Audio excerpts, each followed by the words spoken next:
Hello అండి. Welcome back. అందరూ ఎలా ఉన్నారు? నేనైతే బాగున్నాను.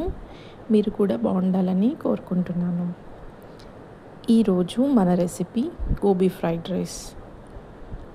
గోబీ ఫ్రైడ్ రైస్ చాలా సింపుల్గా, ఎలాంటి సాసెస్ యూజ్ చేయకుండా చాలా టేస్టీగా ఎలా ప్రిపేర్ చేసుకోవాలో చూద్దాం.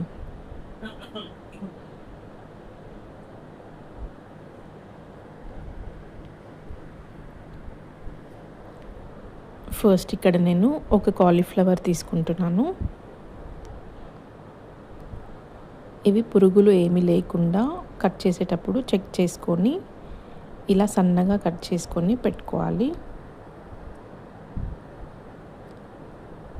పెద్ద పెద్ద పీసెస్ అయితే త్వరగా ఫ్రై అవ్వవు, అలాగే లోపల సరిగా ఉడకదు. సో అందుకనే ఇలా చిన్న చిన్న పీసెస్ అయితే తినడానికి కూడా బాగుంటుంది.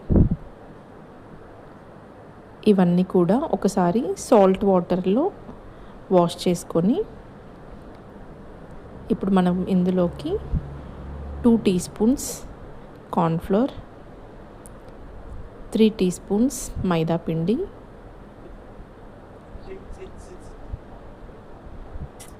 1 టీ స్పూన్ కారం, హాఫ్ టీ స్పూన్ సాల్ట్, కొద్దిగా పసుపు, హాఫ్ టీ స్పూన్ అల్లం వెల్లుల్లి పేస్ట్, ఒక హాఫ్ టీ స్పూన్ ధనియాల పొడి, కొద్దిగా జీరా పౌడర్, అలాగే కరివేపాకు.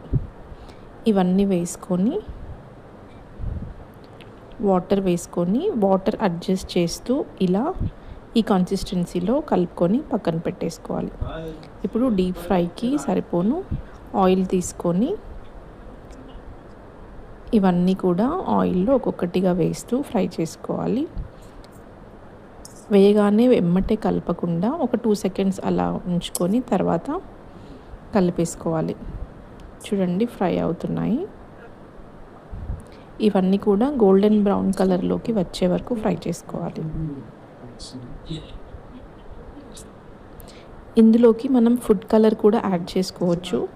ఇంకా కలర్ఫుల్గా కావాలి అంటే ఫుడ్ కలర్ యాడ్ చేసుకోవచ్చు, కానీ ఇక్కడ నేను యాడ్ చేయట్లేను.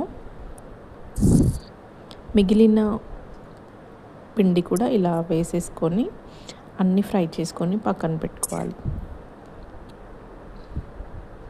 చూడండి, అన్నీ ఇలా ఫ్రై చేసుకొని పక్కన పెట్టేసుకోవాలి. నేను ఇక్కడ ముందుగానే రైస్ కుక్ చేసుకొని పెట్టుకున్నాను. రైస్ ఇలా పొడి పొడిగా కుక్ చేసుకొని పెట్టుకోవాలి. రైస్ ఉడికిన వెమ్మటే మనం కొద్దిగా ఆయిల్ వేసుకొని అంతా ఒకేసారి కలిపేసుకుంటే మళ్ళీ రైస్ ముద్ద కట్టకుండా ఉంటుంది. ఇప్పుడు స్టవ్ ఆన్ చేసుకొని ప్యాన్లో 2 టేబుల్ స్పూన్స్ ఆయిల్ తీసుకొని అందులోకి ఒక 4 పచ్చిమిర్చి, కొద్దిగా కరివేపాకు, కొద్దిగా అల్లం వెల్లుల్లి పేస్ట్ వేసుకొని ఇది కొంచెం పచ్చి వాసన పోయిన తర్వాత ఇప్పుడు ఇందులోకి కొద్దిగా పసుపు, ఒక 1 టీ స్పూన్ కారం, హాఫ్ టీ స్పూన్ సాల్ట్, కొద్దిగా కొత్తిమీర వేసుకొని ఇదంతా ఒకసారి కలిపేసుకుందాం. నేను ఇక్కడ 2 కప్స్ ఆఫ్ రైస్కి చేస్తున్నాను. ఇప్పుడు మనం ఉడికించిన రైస్ అంతా కూడా ఈ తాలింపులో వేసేసుకొని ఇదంతా ఇలా కలిపేసుకోవాలి.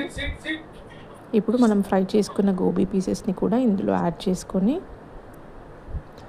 మంటని హై ఫ్లేమ్లో పెట్టుకొని ఇదంతా కూడా ఒక 2 మినిట్స్ అలా కలుపుతూనే ఉండాలి.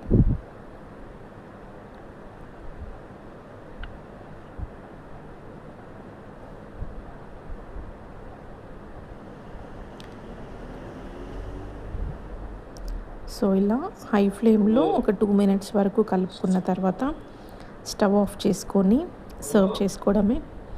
అంతే అండి. ఎక్కువ ఎలాంటి మసాలాస్ యూజ్ చేయకుండా, సాసెస్ యూజ్ చేయకుండా సింపుల్గా ఇలా చేస్తే పిల్లలు కూడా చాలా ఇష్టంగా తింటారు.